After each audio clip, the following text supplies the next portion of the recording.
Welcome, everybody. Welcome to Chabad of the West Village. It's an honor and pleasure to have you all here. There's so many new faces, so many people that we know for a long time. If this is your first time here, we hope it's the first of many. My name is Rabbi Berel. My wife Chana and I direct this community. We run this community, which is filled with so many great programs and, most importantly, the best people in New York City. So find out more. We hope, again, you come to many of our events and to our Shabbats and holidays and Hineni series. But it's truly a pleasure and privilege to welcome you all here this evening for this wonderful event. So there was a bar mitzvah boy.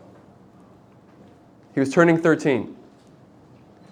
And back in the day, when Chabad kids would reach the age of bar or bat mitzvah, they would have a private audience with the Lubavitcher Rebbe. It was called Yechidut, a private audience. It was a cold, wintry night when this boy is ushered into the Rebbe's office together with his father. And the Rebbe gave him blessings and all kinds of well wishes as he begins his life as a Jewish adult. But my sense from the story is that the Rebbe felt that he's not actually reaching this kid. The talk about Torah and blessings and miracle, it wasn't getting through to him. So the Rebbe looks at the child in the eyes and he says, "What do you love?" And the kid says, "I love baseball." So the Rebbe says, "What team do you root for? The Yankees or the Dodgers?" And he says, "The Dodgers." And the Rebbe says, "Tell me about the last game you went to." And the kid says, "It was a terrible game." He says, "My team lost by the 6th inning. We were down. They were winning they had 9 points. We had 2 points. Terrible game." And the Rebbe asks the child, he says, "Tell me what happened at that point. What did you do?" Well, he says, "To be honest, Rebbe, we left. We left. It was too painful to see our team lose." And the Rebbe continues and says, "But what about the players? Did they leave too?" And the child says, "Of course not. They're players." The Rebbe smiled and says, "Aha. This, my son, is what it means to be bar mitzvah. There are players and there are spectators. Players and spectators. Spectators, sometimes they're there, sometimes they go, they take no responsibility, but to be a Jewish adult means to be a player. It means to be a star. It means to own up. It means to stick it out through thick and thin. You're now becoming a bar mitzvah, it's time to be a player." So tonight, we're hosting someone who is a player both on the court and off the court. Someone who's been a beacon of light and joy to so many, and particularly to the Jewish people. It's been a very rough couple of years for all of us, especially for our brothers and sisters in the land of Israel, and one of the greatest voices to emerge in the midst of all this darkness, in the midst of even moments when it feels like your team is losing. One of the true players is our guest here tonight. But to introduce him, I'd like to call up someone who is a dear friend of mine personally, a very active member of our community, who is responsible for lots of great programs happening in this building, particularly the Hineni program. Please give a warm welcome to Ethan Shire.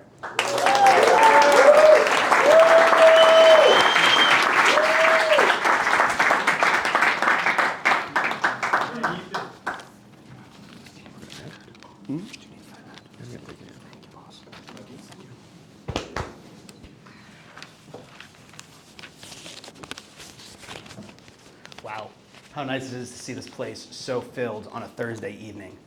Thank you, Berel and Chana. It's a privilege to introduce two dear friends this evening. Chabad West Village's own Neil Goldman, and the inimitable, claps for Neil, and the inimitable Coach Bruce Pearl.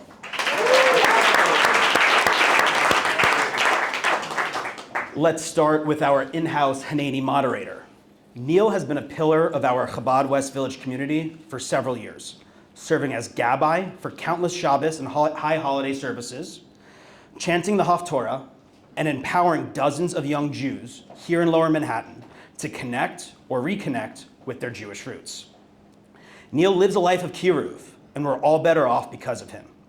Neil also happens to be a talented communicator, and in his professional life serves as a producer on The Late Show with Stephen Colbert. Now for our honored guest, BP. We are privileged to be joined by a giant in the American Jewish community. Coach Bruce Pearl. Bruce has had a legendary career in the world of college basketball, spending nearly 2 decades as a head coach in the mighty Southeastern Conference, including the last 11 years leading the Auburn Tigers men's basketball program. Over his decorated career, Bruce was a 4-time SEC Coach of the Year, an AP Coach of the Year, and led Auburn to its first 2 Final Four appearances in school history. First in 2019, and then again this past March, where he was one of 3 Jewish head coaches on college basketball's biggest stage. Yeah.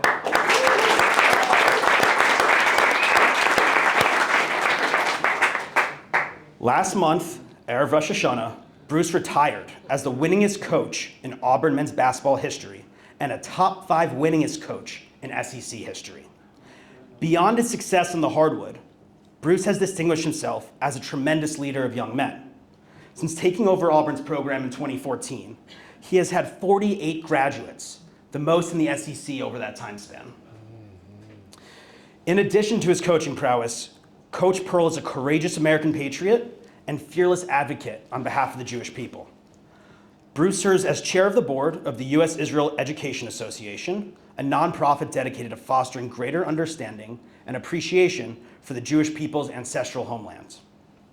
Bruce is also an ambassador for Athletes for Israel, through which he brought his Auburn Tigers team to Israel in summer 2022, and the subsequent summer brought Kansas State and the University of Arizona.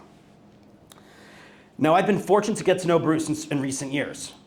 I'm proud to call him a friend and a thought partner.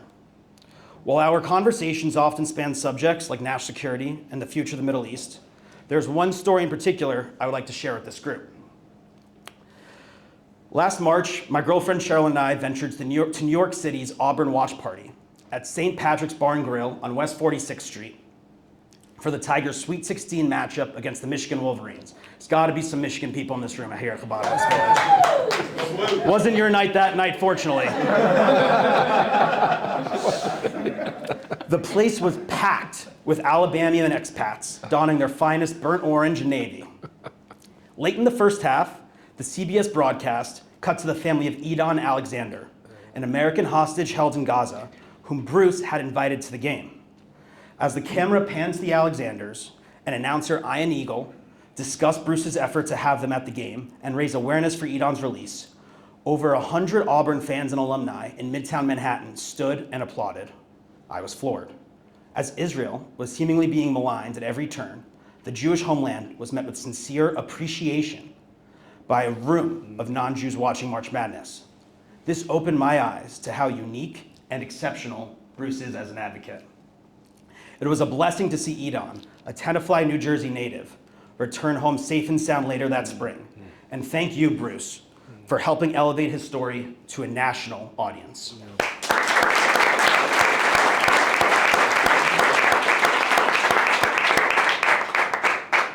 Then back to the broadcast. Without skipping a beat, CBS moved from the Alexanders to Bruce, walking the sideline. And one Southern lady, sipping a glass of white wine, screamed out, "Coach is so hot!" This sequence provided an additional revelation. Nice Jewish boy looks are a winner, even deep in the heart of Dixie. So with that, I want to welcome up Neil Goldman and Coach Bruce Pearl.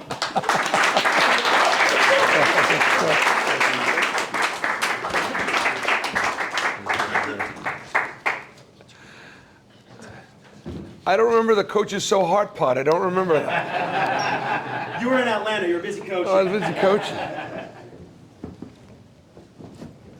Comfortable? Yeah, it's good. Can everyone hear us? Yeah. Is everyone's phone on silent, please? Coach Pearl, thank you for being here. Welcome to Chabad West Village. I gotta say, you've been here for about an hour. You seem like a complete Chabad West Village regular. You're sitting on the best seat in the couch in front of the Gemaras. You're making friends with everyone. We love having you here. We wrapped tefillin We earlier. wrapped tefillin before sundown. We don't get a lot of tefillin in Auburn, Alabama.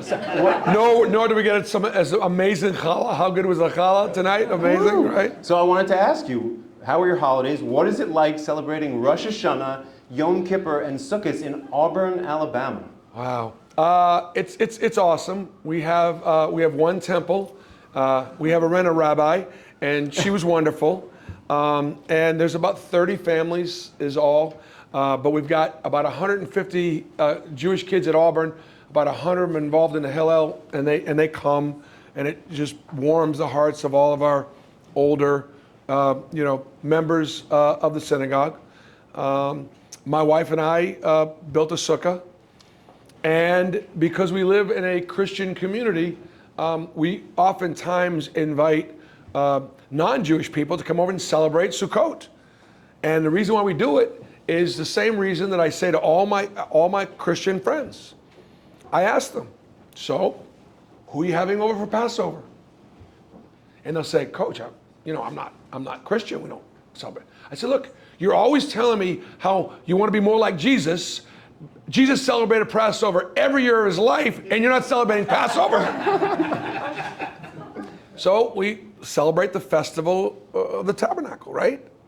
And we love to have Jewish people at our home. We also love to have Christian people at home and teach them the Jewish roots of their Christian faith.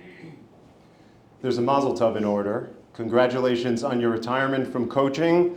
Almost 50 years. You began as a student assistant coach at Boston College in 1978, assistant coach at Stanford, assistant coach at Iowa State, head coach at University of Southern Indiana, head coach of University of Wisconsin-Milwaukee, head coach of University of Tennessee. We have a big Tennessee contingent here with the Parker family. Parker family, yeah. Head coach of Auburn University. You took the two Final Fours, and to throw in there for good measure, you led the U.S. men's team to a gold medal in the 2009 Maccabi games in Israel. Yes. What do you make of that career, and how's retirement treating you? Well, I'm not retired. I'm just not coaching. All right, and we're gonna do a lot of other things.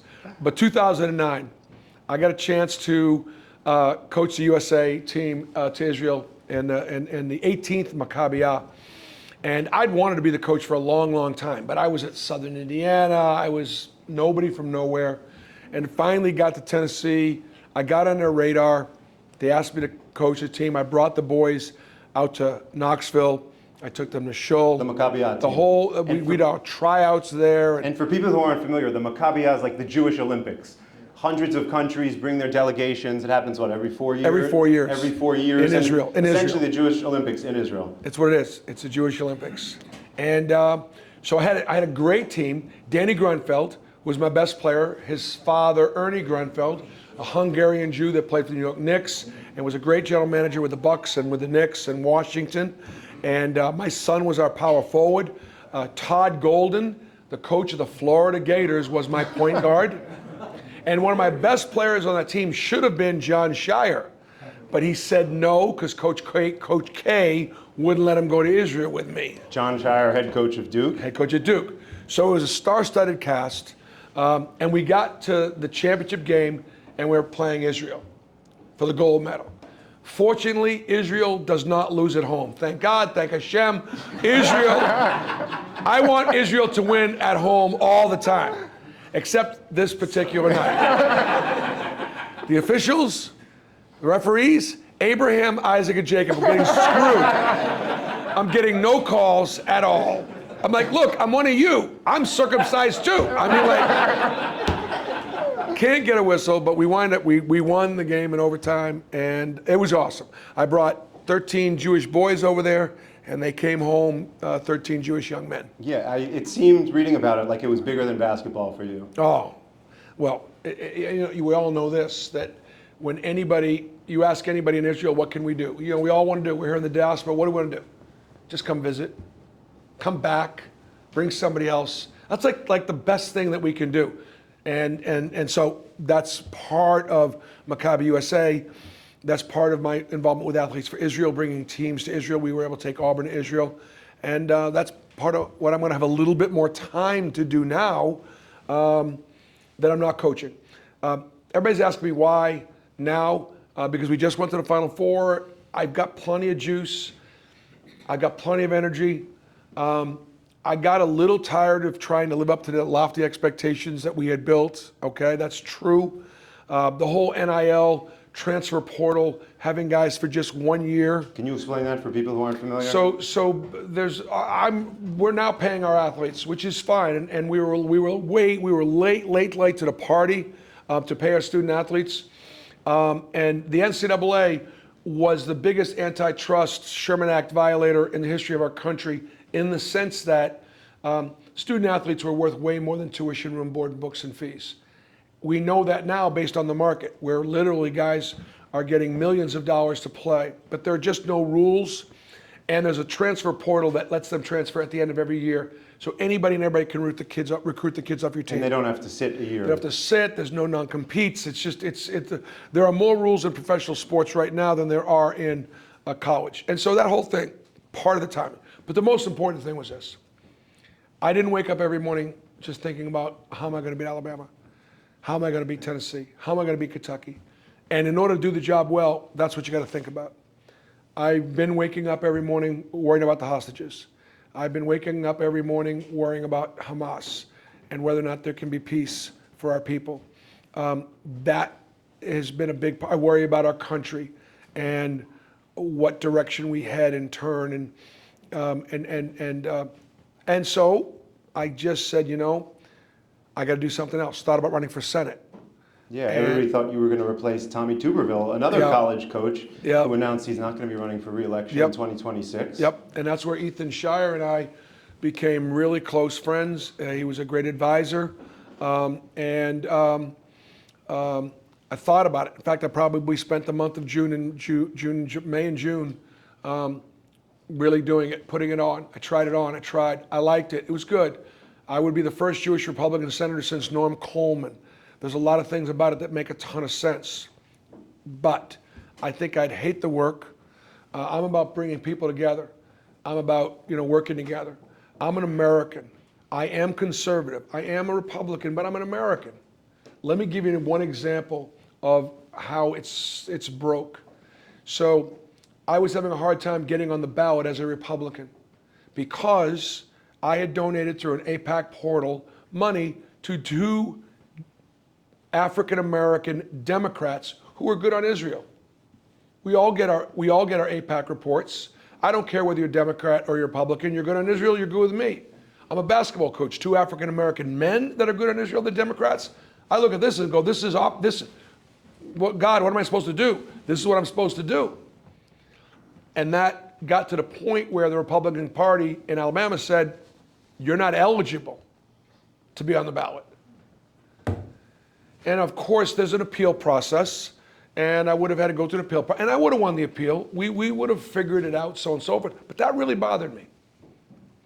And I said, if you think I'm going to go to Washington and just be your yes man, you know what? You probably need to send somebody else. I'm not your guy. I'm just not your guy. And what allowed me to leave was the Republican senator from the great state of Alabama is going to be conservative, faith, family. That'll be the value system, and they'll be a supporter of Israel. They will. They don't need my vote up there. Do they need my voice? You better believe they need my voice. I stopped coaching so that I would have more time to be an advocate for Israel, to work on the United States-Israel relationship, to fight anti-Semitism, and to try to continue to just be a mensch. That's it. That's all I want to do. Full time. And actually, I'm just really a mensch in training. I'm not even there yet. There are some mensches here. I'm just a mensch in training. Well, Coach, first of all, now that you're not coaching, am I allowed to call you Coach? Because I heard you were with an Auburn alumnus named Charles Barkley the other day, and he said, if you ain't coaching, we ain't calling you Coach. That's right. He did. He asked me, he said, do you like to cut grass? Actually, my hobby off the court is weeding, irrigation, outdoor lighting, fertilization, planting. I love flowers and grass mulch and pine straw and flowers, my landscape. I said, oh, Charles, I love to cut grass. He said, good. You're out of a job. I got 3 acres. Come on over to Atlanta and cut my grass. Well, Coach, there's a lot going on in the Middle East. There's a lot going on in this country. And I want to start with the most pressing issue of the day. It's something that you've been close to. I think you, of all people, are uniquely positioned to comment on, and I'd love to get your perspective. Coach Pearl, what is going on here? That's called the Jew-fro. How old are we here? You got a lot to account for.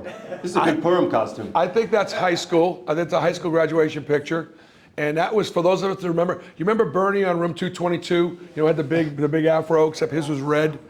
Yeah. I mean, back then, women would go to hair salons and pay lots of money to get their hair permed.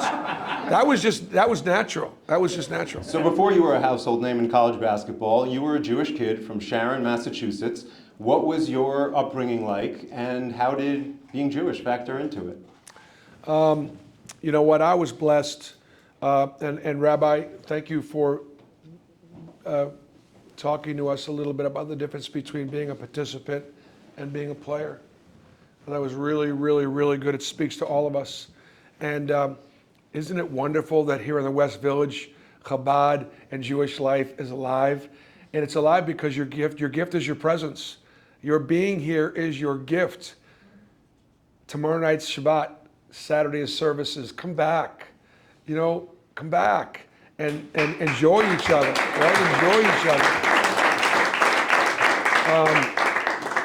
So I had my papa was your grandfather? My grandfather came to this country when he was 11 years old. He emigrated from Turnipole in 1929. He brought his 3 younger siblings, my Auntie Shirley, my Auntie Claire, and my Uncle Harold, who was an infant. And Turnipole was then Austria? Austria. And now it's Ukraine. Yeah, Ukraine, exactly. It's right there kind of in the middle of everything. Pogroms, they begin to see what was going on. But, Israel wasn't born yet. I don't think they understood what Zionism was all about, and that Israel was an option for them. So they could only afford to send 4. And my papa always sort of felt guilty that his parents, many of his aunts and uncles and cousins, did not make the trip and did not live, dying in the Holocaust or a number of different ways. And Papa became a citizen when he was 32 years old. He was a plumber, and he told me that when he became a United States citizen was the greatest day of his life, that this country saved our family. And one of the reasons why I'm a great patriot is because there were 3 Jewish coaches in the Final Four. Don't tell me this isn't the greatest country in the world. Yes, we're battling anti-Semitism, but this is the land of opportunity. We all have the opportunity to, yes, there are roadblocks. Yes, there are challenges. But you know what? We can work. We can roll up our sleeves. We can do great things because this country has saved the Jewish people. We can clap on that one. I believe this country has saved the Jewish people. And then Papa was Orthodox. They kept kosher. Yiddish was the primary language in the house. They spoke English kind of around me a little bit. I watched them light candles in Shabbat. I watched, Papa work every single day except Saturday. And so I had you were bar mitzvah because we got some snazzy bar mitzvah photos. And I think your papa's in Oh my God, look at that hairdo.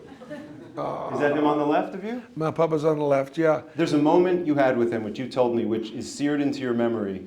And it seemed like it was really formative, where he took you on his lap. And I was wondering if you could share that, where he explained really what Israel means to him.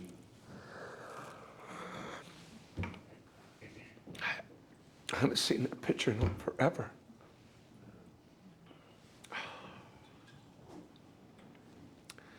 Papa's on the left. He kind of looks a little like Anwar Sadat. So when Sadat made peace, I was like, "Hey, Papa, way to go!" All right. So Papa, he died when I was 13. Right after this, he died. That's April 7th, 1973. Papa died August 10th. And so I could hardly wait to be bar mitzvahed, because you couldn't go wrap tefillin and be in morning service with him until you got to bar mitzvah, right? You had to wait. You couldn't go. And so I got a chance to go and be with him a few times. But anyways, 1967, Papa never watched television. I never saw him watch TV ever.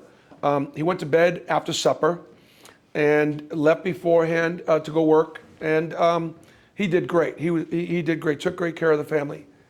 But this one night, he's up watching TV. So I'm like, Papa, what are you doing? I was 7 years old, and I'll never forget it. And then when I saw him, I looked at him, like me, he's crying. I said, Papa, why are you crying? Puts me up on his lap. He tells me about Israel. He tells me about his family. He's an old school guy. And so TV hadn't been around that long, and he's like, you know what? I don't want to go to bed because I'm afraid that when I go to bed and I wake up, Israel won't be there in the morning. And he told me how important Israel was to him. He also then told me that it was his choice to name me Mordechai. That's my Hebrew name, Mordechai Shmuel ben Moshe Dov. And told me the story about Purim and Mordechai pouring into Esther and the importance of standing up, of speaking out, of wearing your kippah or wearing your mezuzah and being proud of who you are. Now, at the same time, you got to be better. You got to be kinder. You got to work harder. You got to be more tolerant. You got to be a better friend. Because we are given this responsibility as God's chosen people. And my nana used to say, the chosen people, maybe you should have chosen somebody else. Because it hasn't always been so good, you know? Anyway, so that was it. That was really it, and that was the beginning. But, you know, for all of us, gentlemen, you men, it's so nice to see so many young people in here. It's so nice to see so many young people in here. Your kids are going to watch you. They are. I don't like Shabbat calendars enough. I should do it more. I don't. I worked on Saturday because I was a college basketball coach. I'm not making excuses. Yes, my kids were bar mitzvahed. Yes, they have got a pride in who they are. My Christian wife does a better job observing Shabbat than I do, okay? What you do matters. It matters. They see what you do. They see what's important to you. You can say it's important to you, but if you don't practice it, if you don't participate in it, if you don't talk about it at your kitchen table, then we can, you know, pound it all we want. It's how you got to live your life. And so that's why it's so nice for me to come back to New York and experience some Jewish life, because we just don't have a lot of that in Alabama. We're small and we're mighty. And there's an Auburn student who was an equestrian girl right there. And I bet you loved Auburn, and I bet you were able to practice your faith, but there just wasn't a lot of us there. And that's tough. So what was it like? You spent almost 2 decades in the Bible Belt being a Jewish person. I mean, Yeah. Did you ever have to explain to a recruit what a mezuzah is, or did you ever feel any anti-Semitism Well, there? first of all, the thing about growing up, and let's be open and let's be honest and let's not add. First of all, forgive me if I say something to upset you or offend you. I apologize. It doesn't make me right. I'm just going to tell you. We're going to have a conversation. So I grew up with tremendous anti-Semitism in Boston, just tremendous, unbelievable, wonderful ethnicity, great. There were the Jews of Dorchester and Mattapan and Blue Hill Avenue. All right. There were the African Americans, the blacks in Roxbury. You had Irish South Boston, Italian North End, the Portuguese in East Boston. And there was great ethnicity, wonderful, great food, great culture, but nobody got along. Nobody got along. I mean, there was real tension. My Catholic friends told this young Jewish boy that I killed their God. Like flat out. That's what it was all about. It was what Jews killed Jesus. We did. We gave him up to the Romans. We killed him.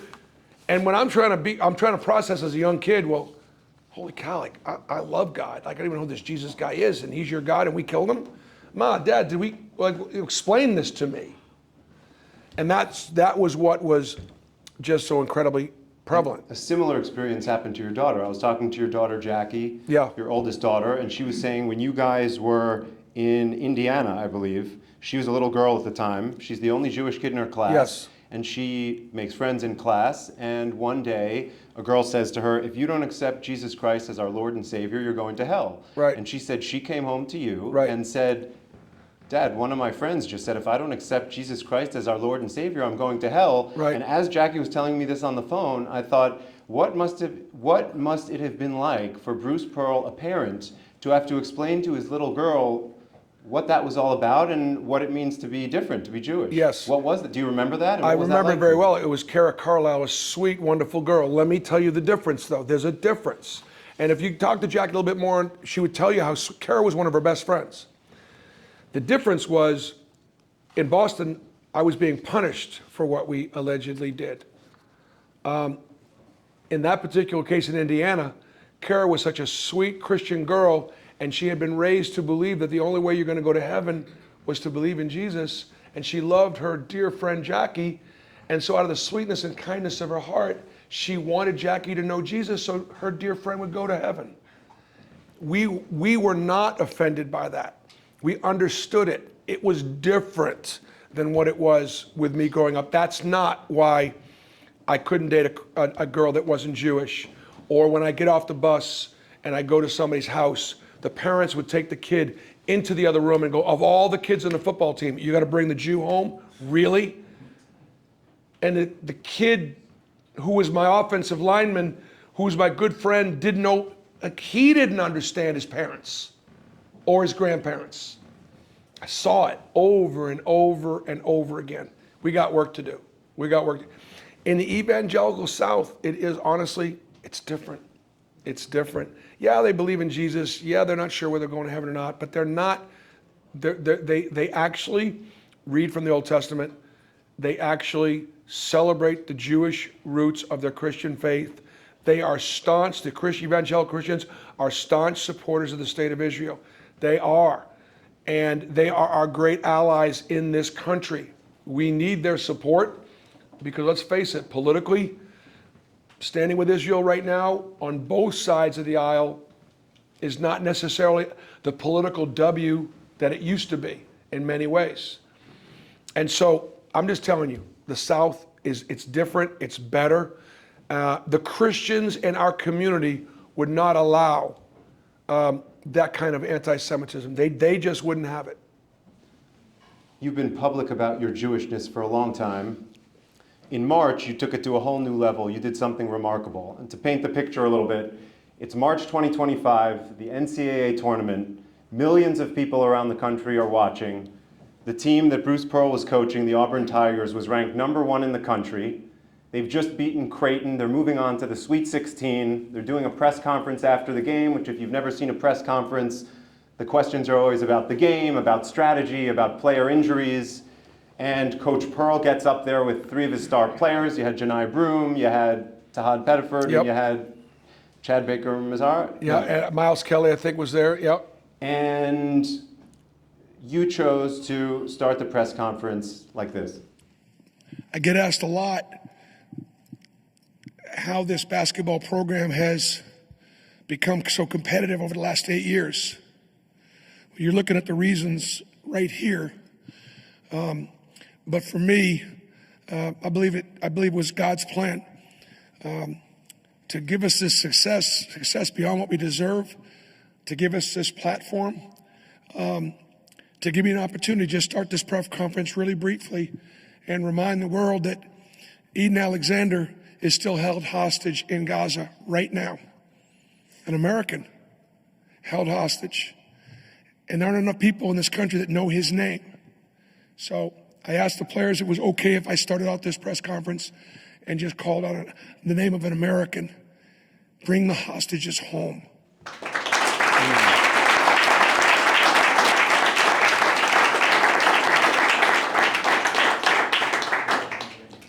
What do you remember about that moment? And did you wake up thinking, I'm going to do this today?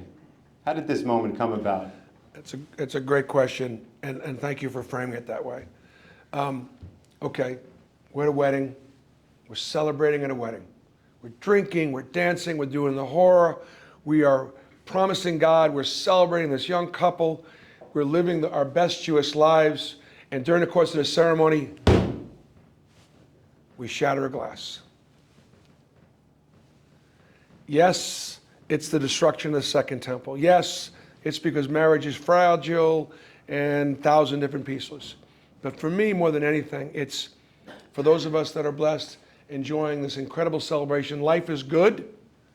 There are some other folks, maybe they're Jewish, life isn't so good. So this happens to me in the halls of Rupp Arena. We've just beaten Creighton. We're on our way to the Sweet 16. Creighton had been to 4 out of the last 5 Sweet 16s. They were really good. It was upset city, ready to happen. Our guys played great. And we got a chance to go to Atlanta, which is an hour and a half from Auburn. The team's there. Michigan's really good. Michigan State's really good, but we're better than they are. And I knew that if we could beat Creighton, we got a chance to go to the Final Four. So we are happy. And me and Tahad and Janai and Miles, we are skipping through the halls of Rupp Arena.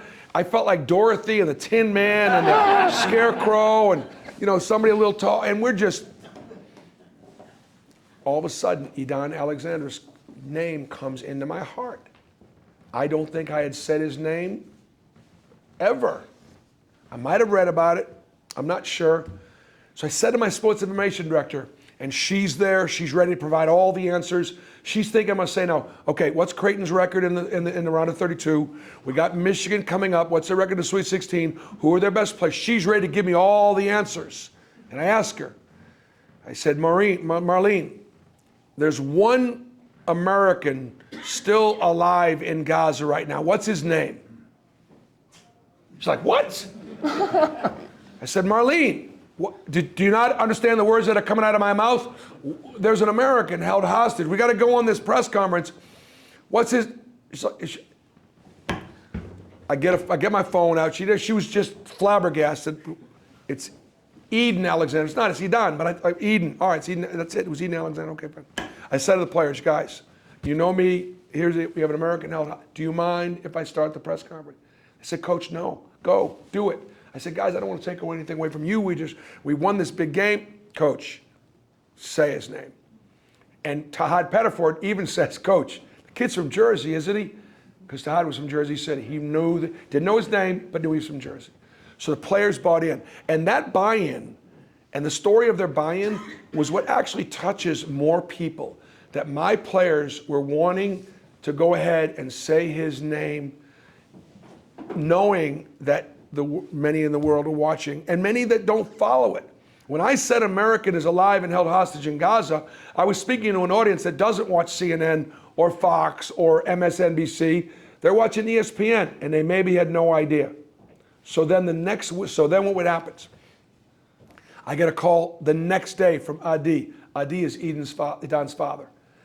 And he thanks me, and of course, I'm sitting there going, Mr. Alexander, okay, I'm in a room full of people right now, your Jewish family, that don't know what to say to you. They've got sons, they've got grandsons, they are in pain. They would trade places with you if they could. We don't even know what to say or do. We just want you to know that we are feeling for you. We're praying for Edon. We hope he comes home soon. Wonderful call. Again, thanks me. I did nothing. So I said, what are you doing this weekend? He said, I don't know. I said, I hear you're a big basketball fan. He's from New York, obviously. He's from Jersey. Tina, right? I said, would you? Tenafly. Thanks. He said, it's close. He said, I said, would you and your son like to come to the game in Atlanta? And so my friends with Athletes for Israel helped. We all put together, and I put him right next to my wife so that he comes down with his son. The night before the game, we go out to dinner. And I spend the whole evening with him. And he's like, Coach, don't you need to go watch tape or something? Shouldn't you be with your team? And I'm like, listen, again, same thing. This is not a publicity stunt. I'm a father. I'm a grandfather. I'm praying for you every day. And I want to hear about your son. I want to hear about your family. I wanted to spend time with the man because I just wanted to be able to let him talk and listen. So we do. The next morning, I said, come to film, because his son was a big basketball. I said, come watch film with us. We play at a certain hour, 5 hours before the game, watch it. Okay, fine. So he shows up to watch film, and I said, would you mind if I introduced you to the team? Because the guys are going to want who's in the back of the room, who's here to watch film. And he said, no, that'd be great. And then I said one more thing. Right before we walk in, I said, would you mind talking to the team? He said, no, I don't mind. I gave him no preparation. You ready for this? I tell the guys who he is. They all kind of remember the story from the week before. Okay? They all also recognize that his son was held hostage. He looked at my guys and he says, he almost looked every one of them in the eye. He said, my son's about your age. And I don't know if he's ever going to play in a basketball game ever again. I know that in 4 hours, you have a basketball game to play. My message to you is make the most of this life. Make the most of this opportunity. Damn, they were ready to run through a wall. Are you kidding me? And I didn't do it to try to give it, Adi did. I'm not making this up. This actually happened. And so it was beautiful.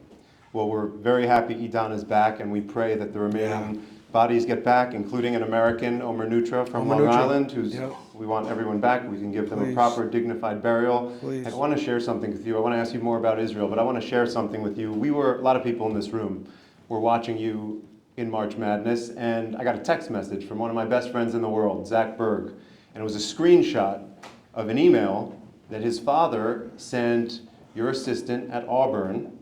And I don't know if it made it to you. His father, Barry Berg, who's here tonight with his mom, Deborah Berg, and Michael Berg, and Hadley Berg. And I wanted to share with you because I thought it really encapsulated the impact you had on a lot of us.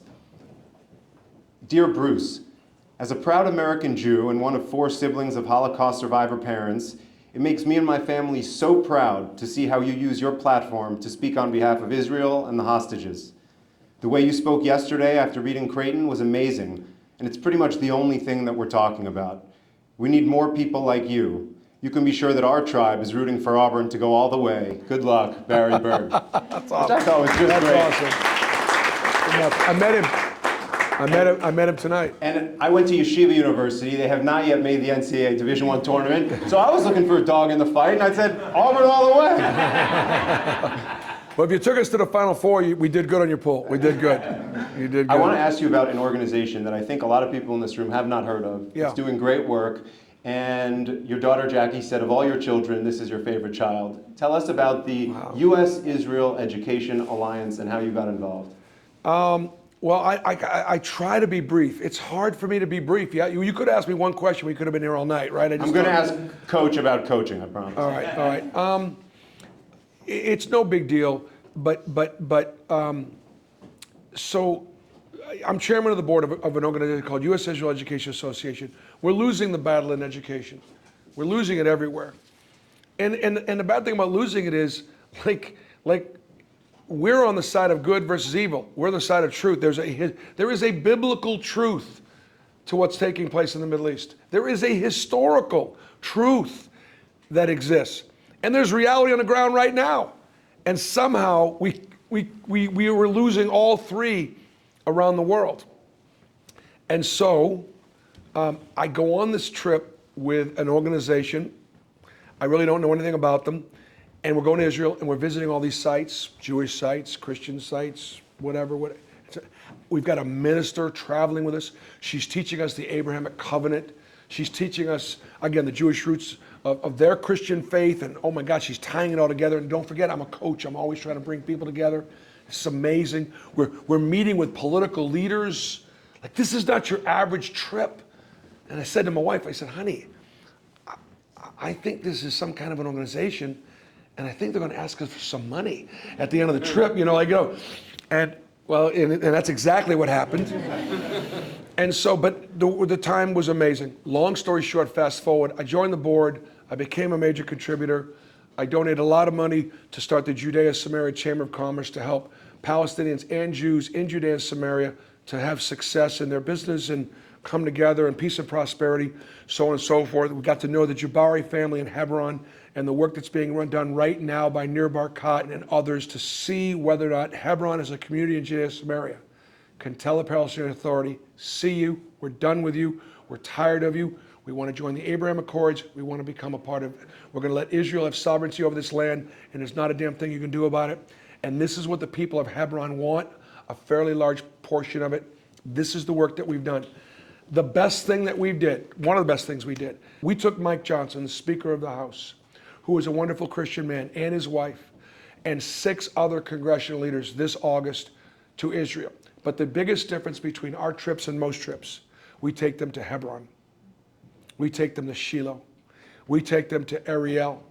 And during Mike Johnson's visit this time, Prime Minister Netanyahu came to Ariel, which is a big deal because the land is, according to the rest of the world, disputed. Mike Johnson was the highest ranking United States official to ever visit Judea and Samaria. And we, our little organization, did that. Can you imagine what that meant to the pioneers and the settlers, the 800,000 Jews that are living in that land? Can you imagine the message that it sent to the rest of the Israelis, most of whom are now believing that we can't give up any more land in exchange for peace? We've tried it over and over, and against southern Lebanon, we tried it, didn't work. Gaza, we tried it, didn't work. It's not going to work in East Jerusalem or in Judea, Samaria. It's not. That is land that God has promised us, and God will bless us even more when we declare sovereignty over the land that He gave us, and you can clap on that.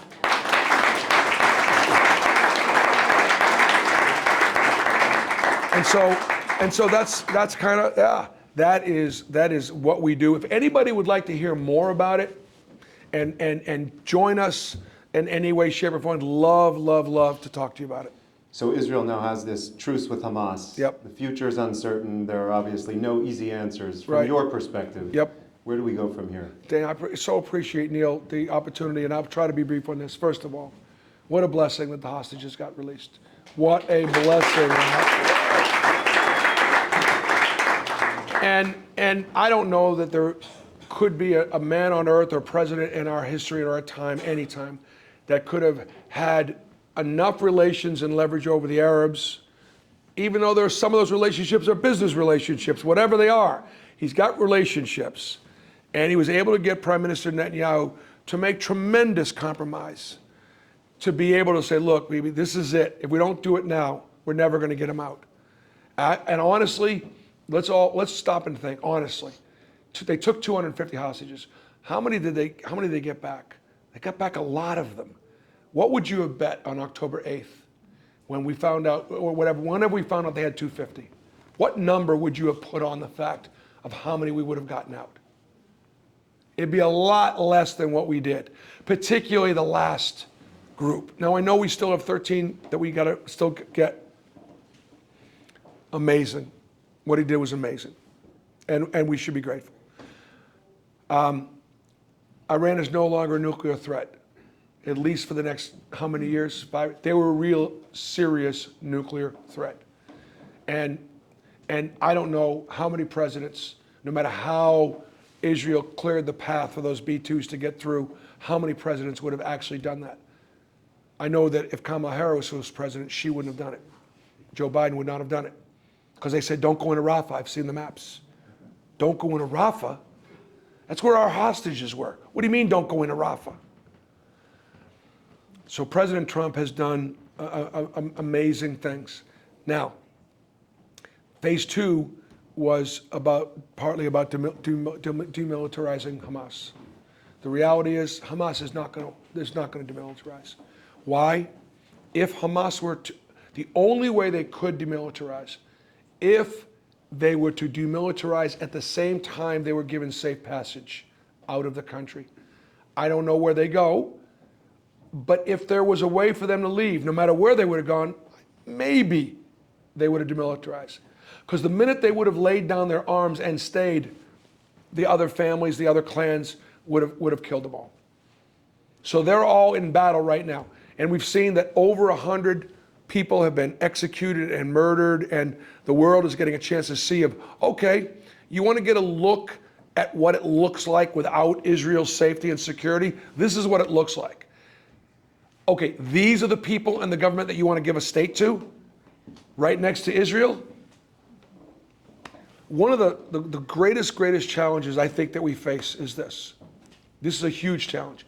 And we all face this, we're trying to discuss this with our friends. Free Palestine. Why wouldn't you want Palestine free? I'm for free Palestine. I'm for free America. Free in a country, it makes sense. But what the world doesn't know is free Palestine means free Palestine of the Jews from the river to the sea by either death or scaring the shit out of us to leave, and we're not leaving, we're not going anywhere. So there is no free Palestine. And yet college kids on campus are cheering for that. Back in 1948, when they decided we're going to create 2 states, okay, fine. We're there, they're there, I get it. Back in 1948, there were 160,000 Arabs living in that whole land. 160,000. There are 2 million Israeli Arabs living their best lives in Israel. Citizens, members of the Knesset, millionaires, doctors. 50% of the healthcare workers are not Jewish. That breaks down some stereotypes. There are 1.8 million Arabs living in Gaza. There are 1.8 million Arabs living in Judea and Samaria. That's almost 6 million. How do you go from 160,000 to 6 million when there's supposed to be a genocide in this little area? There's been no genocide. It's lies, it's propaganda. The last thing I'm going to say is this. There are 22 Arab states in the Middle East. There's only one Jewish state in the Middle East. But back in the day, we were willing to live peacefully next door. They weren't. And then, was it who was it? Who was the guy that, Barak, that was willing to give up 98%? Ehud Barak. All right, so fine, yeah. And so he's willing to do that. So the rest of the world goes, well, you were willing to do it, what, back in, with Clinton and David. And again, it's only fair. One state for you, one state for us.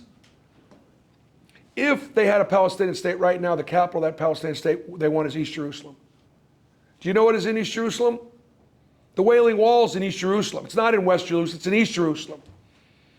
For the Christians, the Garden of Gethsemane is in East Jerusalem. Mount Zion, where all of our folks are buried. East Jerusalem. The Temple Mount, our holy site, East Jerusalem. Hebron is supposed to be disputed land. It's supposed to be disputed land. It's supposed to be theirs. I read in Genesis that when Jacob was dying, he said to Joseph, take me back to the land where my father was buried. Take me back to Hebron. That land is not disputed. That land is our land. It is not their land. It is not disputed. And as long as there's breath in my body, they can't have it. It's ours. We need to take it. We need to take it. I want to ask you one more Israel-related question. I'll ask you a little bit about coaching, and then we'll open it up to questions from the audience. So start getting your questions cooking. I know you live in Alabama. Mm-hmm. But there are people all over this country paying close attention to the mayoral race here in New York City. I'm wondering if you're following it from Alabama, what you make of it, and what significance you think it might have for Jews in America. There's many Jews who are supporting Andrew Cuomo. There are many Jews who are supporting Zoran Mamdani. I don't know what's going to happen. I could give you the obvious answer about how we got to get out to vote and how we can't have him be the mayor and all this stuff, but I could talk to you about a bunch of stuff that we can't control. You all should vote. You all should get out and do the very best you can. But the most important thing is, you all should stay united. You're a mishpacha, you're family, you're connected. There are people in the back of the room that don't know the people in the front of the room, but we're connected. And you know what Mamdani is going to do if he gets elected? It's going to connect you. You're going to have to keep your head in a swivel. You're going to have to protect yourself. You're going to fight for Jewish life in this city like never before. This New York City, you don't understand. For me, I don't have a good deli in Auburn, Alabama, okay? I just don't. I got to come to New York. If I don't have it, where am I going to go? Where am I going to go to good challah? So there's a very small Chabad, but I'm just saying, we're worth fighting for. Jewish life in New York City is amazing. You look at the place, Tel Aviv, New York City, Jerusalem. This is worth fighting over. If he's the mayor, you guys stay together. Just stay together. Are we going anywhere? Where are we going? Some of you might move to Florida, maybe. The weather's better. Where are you going? You know, it's going to be okay. We've gone through worse. Last Israel question. I'm not for him at all. Don't get me wrong. All of us in this room care a lot about Israel, but there are a lot of, and the Israel-United States relationship has been one of the deepest alliances for this country. It has superseded party and president, and there are a lot of people in both parties. There are people in both parties who are looking to reshape that relationship. Yep. And there are people who don't care about Israel and wonder, why is our country giving so much money to a place I'll never visit to fund a war I don't care about. The price of things is so expensive in this country. Not everyone has health care. Why are we giving so much military aid to Israel? What would you say to those people? I feel for them. I do. I mean, really, truly, one of the things I worry about the midterms is Americans haven't really felt the economy coming back that much. Gas prices are down a little bit, but really there's not been much of a recovery yet. And you could also, me personally, I can blame it on the spending that was taking place before. And look, I'm grateful for President Biden for moving our troops into the Middle East. I'm grateful for President Biden for doing all that he could, given elements in his party that didn't want him to do anything. I'm grateful. At the same time, they are responsible for funding Iran. They are responsible for it. And Iran gave the money to Hezbollah, they gave the money to Hamas. Those were the decisions that the Democratic Party or President Biden made. They made those decisions. And they created a lot of what we have right now. I'm going to get back to this other thing. They've got a great argument. The America-only party, the Republican Party, has got a very good argument.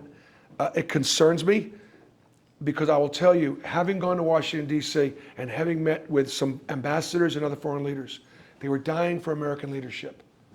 There was no leadership coming out of the White House under President Biden for obvious reasons, his health and things along those lines. At least President Trump and this administration is leading. And in many ways, the world is really trying to follow. It's a mess, but they're trying to follow. So, is Israel a good investment? The one thing I would equip you with would be this, real quickly. Let's just say the United States, if you're having a conversation with somebody who wants to have a conversation with you, let's say the United States never invested in Iron Dome. Because Iron Dome was something that the United States kind of invented and created, but Israel utilized and perfected. It cost billions of dollars. The United States financed a great deal of it. Without Iron Dome, those missiles would have landed, killing thousands. Jews, Christians, Muslims, it wouldn't have mattered. It would have been the beginning of World War III. If Israel wasn't there, I'm telling you, we have a chance, a strong Israel, we would have a chance to be in World War III. All the technology, all the AI, all the cybersecurity, all the security, all the intelligence, all the different things like that. We've got to find a way to be able to sell to our MAGA friends, if you have them, that Israel's been a good investment. A peaceful, prosperous Middle East, which is not that far away right now. Let me tell you something. The Saudi Arabia, United Arab Emirates, those Gulf states, they don't want Hamas and the Palestinian Authority any more than Israel does. They don't. And they don't want Turkey or Qatar in Gaza. They don't. They don't trust them. They don't want it. And this is really good. Saudi Arabia has said, we're not going to spend one dime in Gaza as long as Hamas is still there. This is really good. This is a good thing. And so, kind of what I see happening, right now. Look, I get the economy is what it is. We just got to see if we can ride out the storm, and hope that we just got to kind of let it play out and see what happens. I just hope President Trump stays strong, and continues to support Israel and allow it to defend itself. And if Israel cannot pull back from what they've got right now, they've got to maintain safety and security. Otherwise, all we've done is kick the can down the road, and Israel will continue to be under attack. The reason you have such a big platform speaking about Israel and anything you want really is because you are a really successful coach. And I wanted to know what makes Bruce Pearl such a good coach. So I got in touch with one of your former players, Danny Grunfeld, who played for you on the 2009 Maccabi team, also played for Stanford. And when I asked him, I said, what is it about Bruce Pearl? He said, he's the greatest motivator I've ever played for. That's why his teams are good. If you're not going to play hard for Bruce, you're not going to play hard. How do you win over a team of guys who are much younger than you, and how do you motivate guys? How do you bring out the best in people? Just worry about what you can control. Give it your effort, give it your energy. It's going to be good enough. It's the one thing you control. You can't control the outcome. You can focus on the process. And, coaches are going to get judged by wins and losses. But I think more importantly, if my team is playing harder than your team, in the long run, we got a chance to win. So just control the controllables. So here's the stuff we see. We see your energy. People say Bruce Pearl, and the words that come to mind are energy, passion, heart.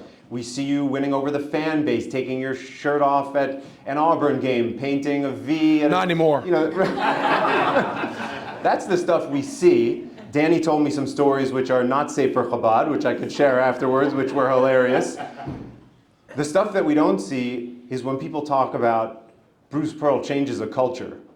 So when you got to Tennessee and you got to Auburn, what's the stuff that you instilled in the culture day one that we wouldn't know from seeing the pictures?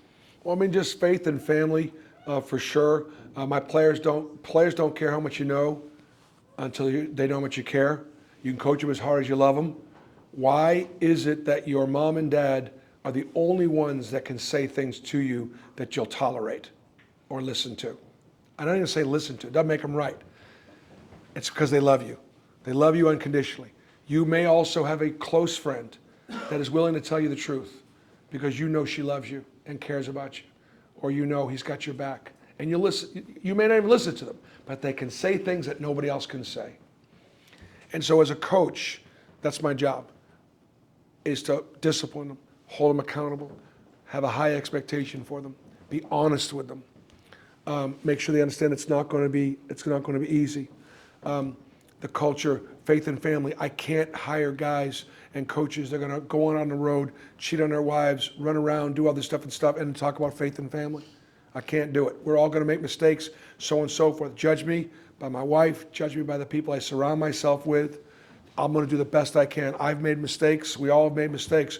But that's, I think, is very, very important when you're working with young people. And then the last thing we simply have done is say, okay, what would God have you do? What would he have you do? Try to live your life that way. Oh, he wanted you to skip class. I didn't get that one. I missed that in morning prayer. Oh, he wants somebody else to do your homework for you. Oh, he wants you to be the last guy to leave the bar. Oh, he wants you to treat that girl that way. So if we're going to call God, which our team did all year long, and give God the glory and victory, okay, then we're not going to be out there running around like a bunch of hoes. How did that start, the Call God celebration? It started this way. I think that, it drives me crazy. I think at the end of a game, when you knock down a big shot, and you have a 3-2-1 shot game winner, we should go crazy. Nuts. Every time they knock a shot down, they're celebrating like they just won the game. It's like the first quarter, there's so much time left in the game. You're supposed to knock down a shot. Every time they dunk the ball, they think they're Michael Jordan and hanging on the rim. No, you're supposed to dunk the ball. So I was explaining that to our players. Like, stop celebrating, get back on defense, get matched up. Let's press, get to the next play. Mazel tov, congratulations. And so I didn't like the mannerisms and the signals and stuff like that. So one of my assistant strength coach says to me, he says, Coach, you know what? We're always giving God the glory. We're always just, what if we could just kind of get the guys? And my assistant strength coach said, let's just say, rather than holding up three and pointing up, let's just call God. Let's just give God the glory. I said, let's give that a shot. So we talked to the team about it, right?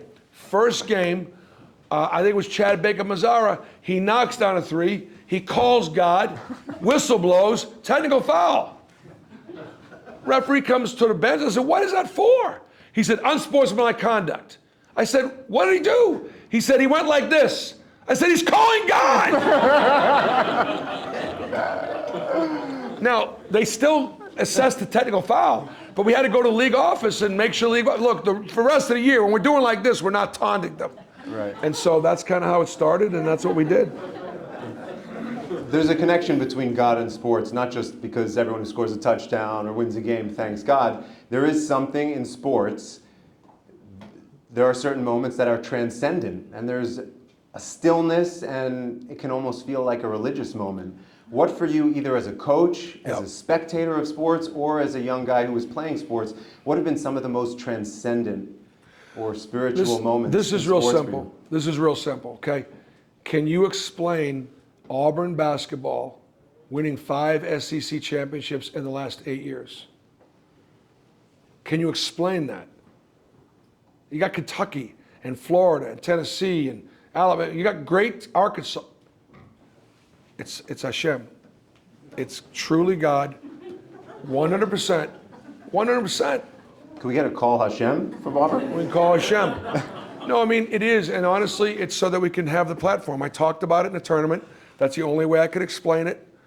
Okay? And so, I do believe that, there's so much of this stuff was God's doing, his plan. And so that's what I believe. Last question, and then we're going to open it up to the audience. Is it true you had a brief stint as a fill-in mascot for Boston College as Eddie the Eagle? Yes. I wore the mascot outfit for one weekend. And I can't unwear it. I mean, it's all people want to talk about. Did you have to flap your wings? I did flap my wings. I did. I did. I almost got thrown out of a game, too, which wouldn't surprise you. My first run-in with the NCAA. This is my first run-in. So I'm a sophomore at Boston College. I'm now a manager. I'm keeping some meaningless chart at the end of the bench. I'm in charge of getting beers for the players after the game. That's my only job. And the Eagle, Eddie the Eagle, got sick. He was a really good mascot. And they didn't know what to do. They didn't have anybody to do it. So my head coach, Dr. Tom Davis, said, just send the mascot outfit with the cheerleaders. I know somebody that can put the thing on. So TD calls me down to his room, and I'm thinking holy shit, I'm gonna dress. This is gonna be awesome. Because I dressed every now and then. I practiced with a team. NCAA tournament. This is so good. I didn't do anything wrong, so I knew I wasn't in trouble. I walk in there, and he said, Coach, he said, hey, I got a job for you. I said, okay. And he tells me I'm going to be the mascot, not dress for the game in Tuscaloosa. I don't know anything about being a mascot except run around and flap my wings like an eagle. I have no idea. Ironically, it's Tuscaloosa, Alabama. And Ray McCallum, who was a great player for Ball State, was a really, really good coach years later, was shooting a free throw late in the game. It was a fairly close game. There was a ladder that wasn't too terribly far from the basket. It was in a janitor's closet. I saw it, take the ladder out. I climb up the ladder behind the basket and I start waving my wings like this. The problem was, it was before wireless microphones. And so there was a wire that was running from some plug to the rim so that you could hear the ball bounce on the rim. And every time I flapped my wing, it went boom, boom, boom. I was hitting the wire. So the guys in the CBS tried, get that fucking eagle off that ladder. And so I got off the ladder. They had the NCAA had an entire meeting about me, whether or not they were going to let me be the eagle again the next day. That was my first run-in with the NCAA. And it didn't get better from there. It didn't get better. Humble beginnings. We're going to take a couple of questions from the audience. Brian. So, Coach, thanks for being here. I'm going to call you Coach despite what Barkley says.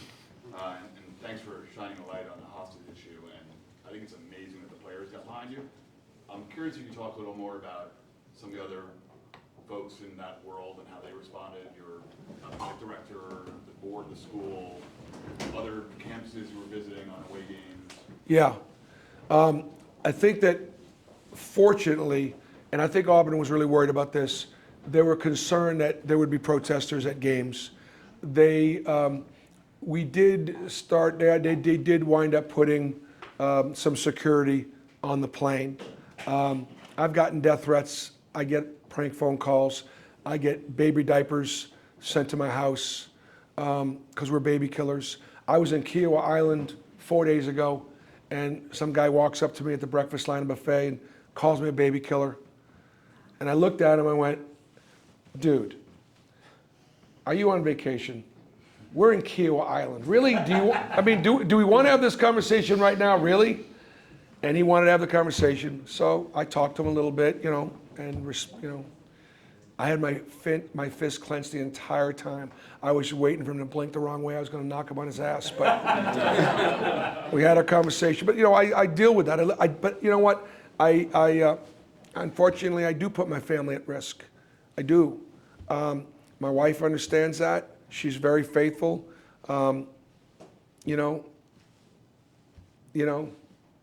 this is what God's plan is. This is what God's plan. I'm not, I don't want to walk outside the Chabad. I don't want to put anybody here in danger. I'm sure there's somebody in security out there, not because I'm here, because we're here. I've never gone to temple my whole life without police in the parking lot, ever.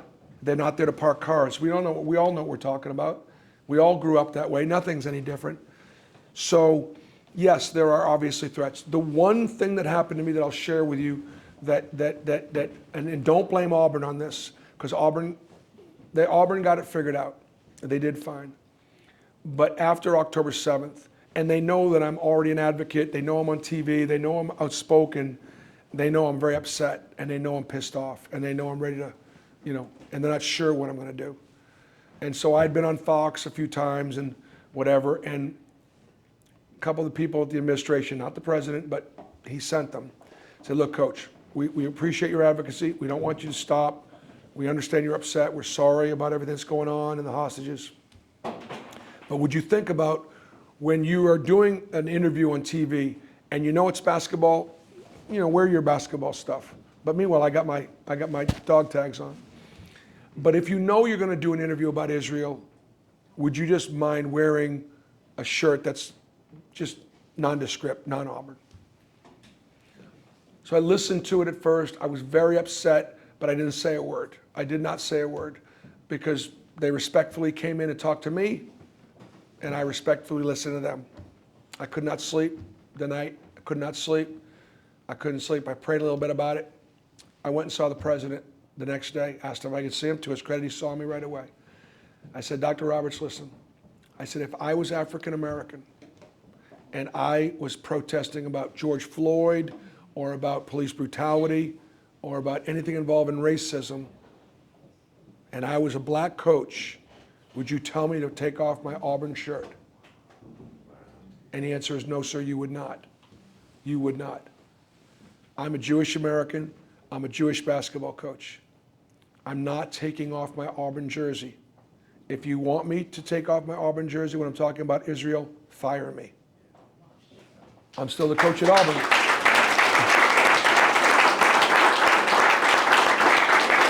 Now, to his credit, he didn't need to apologize.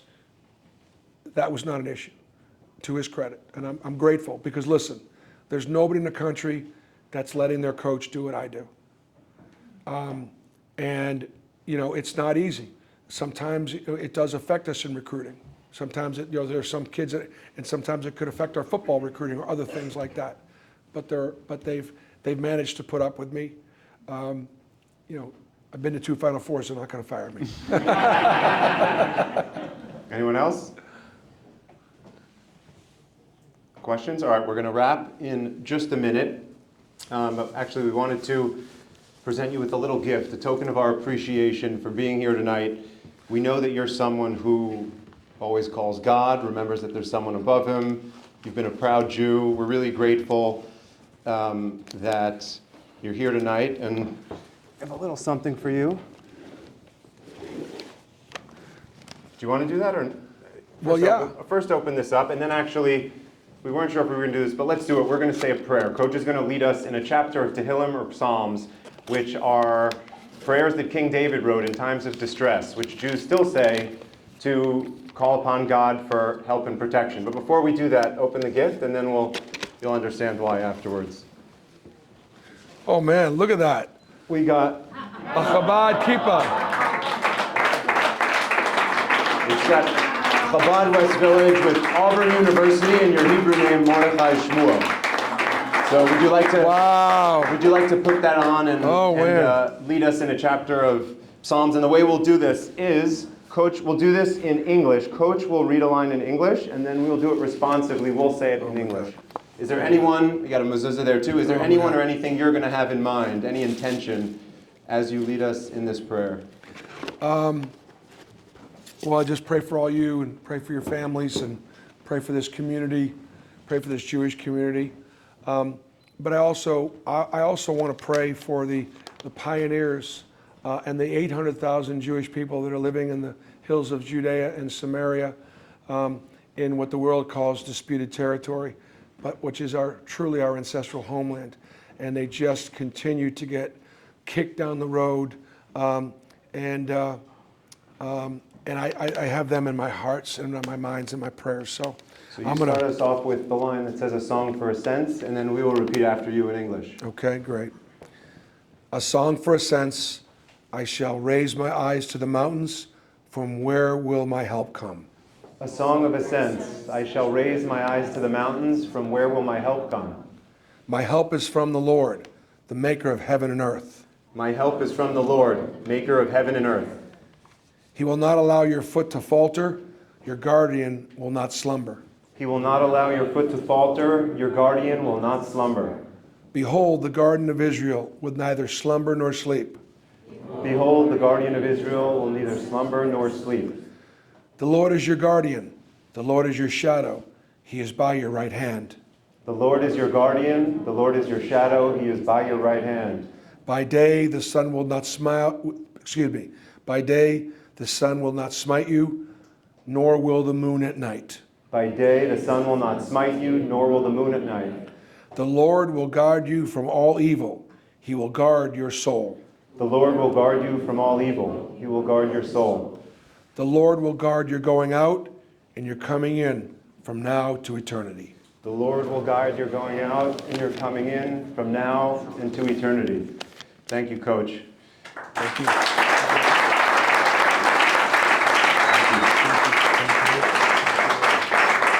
A couple of quick announcements, and then Coach Pearl's going to stick around for a little bit. A couple of thank yous. First, we want to thank all of you guys for coming out tonight. Really made a special night. I want to point out in particular my 93-year-old grandma Ruth,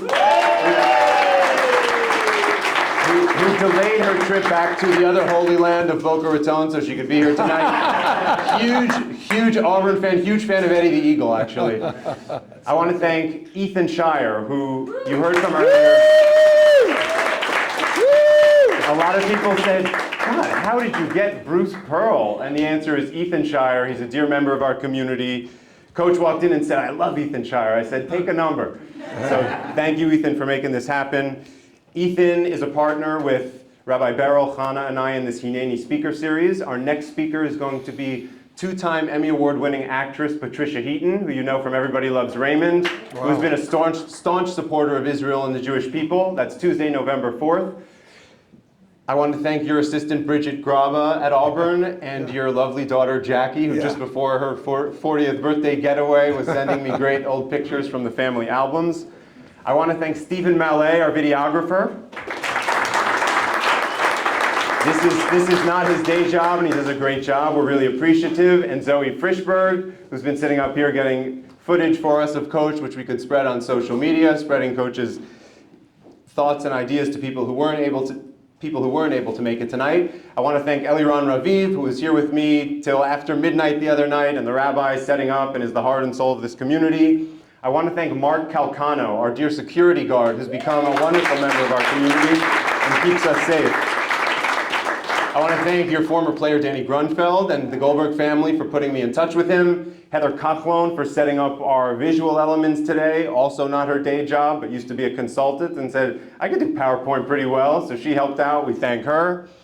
And we talked tonight about transformation a little bit, how you've transformed different college basketball programs. One way you could think of Chabad West Village is it was kind of like the Auburn basketball team for many years before Bruce Pearl came in and transformed it. And I want to thank Rabbi Berel and Chana, who have transformed this community. They came here in 2019, they turned a light on, and boy, have they lit up the community. We have over 100 people who come here every Shabbat. We had over 450 people for Rosh Hashanah Yom Kippur. Wow. They are embodiments of the philosophy, come as you are. There's a famous line that we say in davening. It says, Tamu ur'u ki tov Hashem. Come and taste and see how good is the Lord. And whether it's the food or the community, their philosophy is come as you are, taste it, and I can tell you firsthand, as so many people can, it is delicious. So please come back, tell your kids to come. We have Hebrew classes, we have parties, we have classes. Go online. Please consider supporting us with a donation and with your presence and your kids' presence. And then finally, the man we all came out here to see, the past 2 years have been really challenging for the Jewish people. And speaking personally, and I think this holds true for a lot of people in this room, we've been looking around for sources of strength and sources of inspiration. And to see someone so prominent, be so proud, and so unafraid to be Jewish publicly has been a huge blessing. So thank you so much for bringing our community together. Thank you for everything you do. And as regards your next chapters, professional and personal, may you go, as it says in the Psalms, from strength to strength. Ladies and gentlemen, Thank you. Mr. Frishberg.